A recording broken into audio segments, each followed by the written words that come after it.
impressive. No, very little. They don't like covering So you're acting in a very special way. it. Netanyahu with us. They've been friends for a long time. We have, I would say, probably the best relationships right now with Israel that we ever had. I think we're as close now as maybe ever before. Jerusalem was a wonderful thing, and I know it was very much appreciated in a big part of the world, not just in Israel, in a very big part. So that was a decision that I had to make. Many presidents were discussing whether or not to make that decision, and they promised it in their campaigns, but they never were able to do what they should have done. So I was able to do it, and I think it's something that's very much appreciated in Israel, but far beyond Israel. We are very close on trade deals. We are very, very close on military and terrorism and all of the things that we have to work together on. So the relationship has never been better, and Mr. Prime Minister, Mrs. Netanyahu, it's a great honor to have you. Thank you. Thank you. Thank you. Mr. President, Donald, Melania, Sarah, and I want to thank you for your extraordinary friendship and hospitality. It's always a pleasure to see you both, but this is the first time we meet in Washington, America's capital, after you declared, Mr. President, Jerusalem as Israel's capital. And this was a historic proclamation, followed by your bold decision to move the embassy by our upcoming National Independence Day. I want to tell you that the Jewish people have a long memory. So we remember the proclamation of the great king, Cyrus the Great, Persian king, 2,500 years ago. He proclaimed that the Jewish exiles in Babylon could come back and rebuild our temple in Jerusalem. We remember 100 years ago, Lord Balfour, who issued the Balfour Proclamation that recognized the rights of the Jewish people in our ancestral homeland. We remember 70 years ago, President Harry S. Truman was the first leader to recognize the Jewish state. And we remember how a few weeks ago, President Donald J. Trump recognized Jerusalem as Israel's capital. Mr. President, this will be remembered by our people throughout the ages. And as you just said, others talked about it. You did it. So I want to thank you on behalf of the people of Israel. And I also want to I look forward to our discussions on both challenges and opportunities. If I had to say what is our greatest challenge in the Middle East to both our countries, to our Arab neighbors, it's encapsulated in one word: Iran. Iran has not given up its nuclear ambitions. It came out of this nuclear deal emboldened, enriched. It's practicing aggression everywhere, including on our own borders. And I think we have to stop this country that chants death to Israel, death to America. Iran must be stopped. That is our common challenge. The second is seeking, because of that challenge, to exploit the opportunity for peace, because the Arabs have never been closer to Israel. Israel has never been closer to the Arabs. And we seek also to broaden that peace to the Palestinians. So I look forward to those discussions, but I want to just reiterate what you just said. Mr. President, I've been here for nearly 4 decades with seeking to build the American-Israel alliance. Under your leadership, it's never been stronger.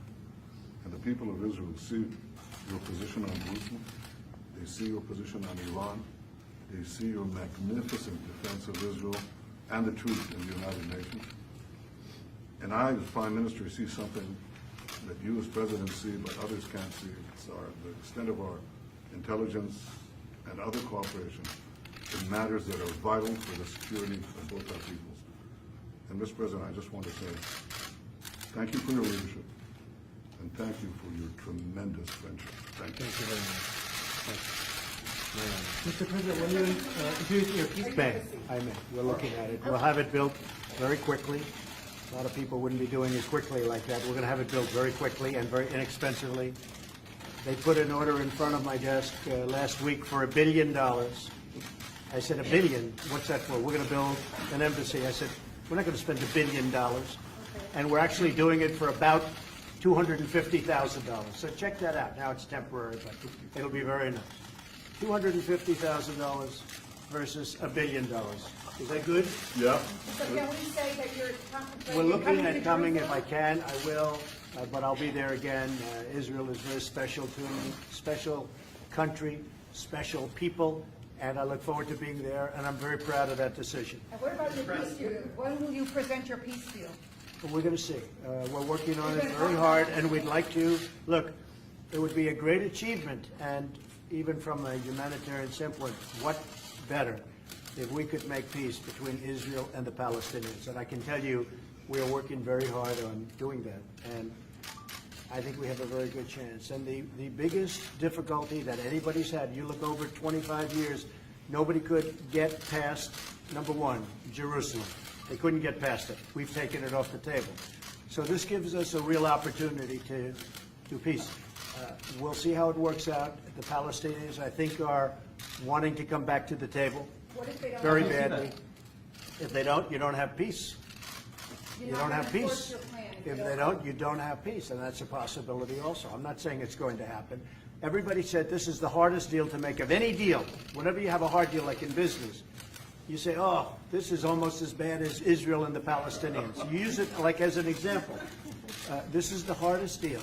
This is years and years of opposition and, frankly, hatred and a lot of things involved in this deal, beyond the land. And I will tell you that if we could do peace between Israel and the Palestinians, that would be a great thing for the world. It would be a great thing for this country and for everybody. So we're working very hard on it. We have a shot at doing it. Thank you all very much. I appreciate it. Thank you. Thank you very much. Back down on trade. Paul Ryan says he's worried about a trade war. Are you going to back down on the tariff? No, we're not backing down. Mexico is, we've had a very bad deal with Mexico, a very bad deal with Canada called NAFTA. Our factories have left our country. Our jobs have left our country for many years. NAFTA has been a disaster. We are renegotiating NAFTA, as I said I would. And if we don't make a deal, I'll terminate NAFTA. But if I do make a deal, which is fair to the workers and to the American people, that would be, I would imagine, one of the points that we'll negotiate. It will be tariffs on steel for Canada and for Mexico. So we'll see what happens. But right now, 100%, but it could be a part of NAFTA. And I understand, I just got a call from the people who are right now in Mexico City negotiating NAFTA. Mexico and really Canada want to talk about it. But if they aren't going to make a fair NAFTA deal, we're just going to leave it this way. People have to understand our country on trade has been ripped off by virtually every country in the world, whether it's friend or enemy. Everybody. China, Russia, and take people that we think are wonderful, the European Union. We can't do business in there. They don't allow. They have trade barriers that are worse than tariffs. They also have tariffs, by the way, but they have trade barriers far worse than tariffs. And if they want to do something, we'll just tax their cars that they send in here like water.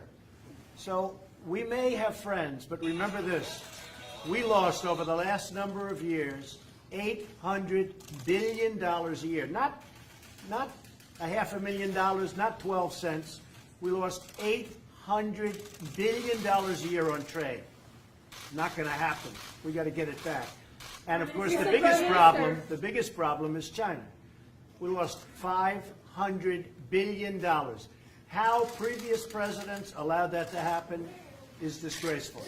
But we're going to take care of it. Thank you all very much. Thank you. Not worried about a trade war. Thank you. Thanks, everyone. I don't think you have a trade war. I don't think so. I don't think you're going to have a trade war. Prime Minister Netanyahu. Would you like to? Thanks, everyone. Thank you all. Thank you. Thank you very much.